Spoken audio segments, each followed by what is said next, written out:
Hi-ho! I've got some carrots that I've already started slicing, but I'm going to show you how I did that. So with the food processor, I've got the attachment that's necessary for the slicer. What you're going to want to do is, on the actual slicer blade itself, there's two sides that are different. What you're going to want to do is, with this larger nub side, you will actually put and connect these two units together, and then this will just go directly onto your blade attachment there in the middle of the bowl. Easy, easy. And now put the lid on. Now what I've done here is I've taken out the food pusher, and I'm going to leave that aside until I actually get my carrots going.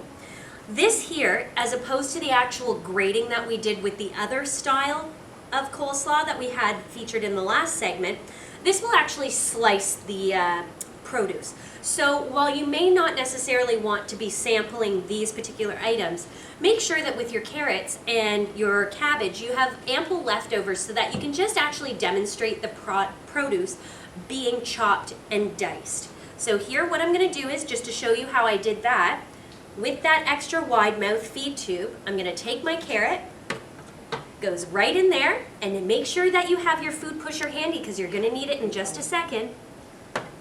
Turn on your unit, and it slides right down there. Isn't that amazing? So when you take off the actual blade and attachment, you have beautifully sliced uniform carrots. Isn't that great?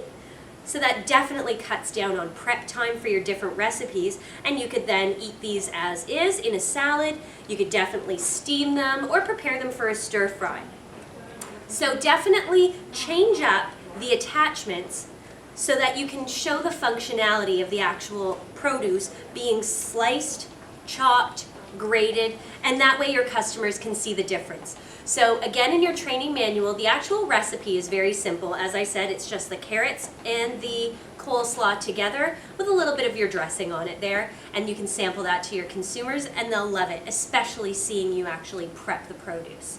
We'll be back in just a second and we'll do the next recipe.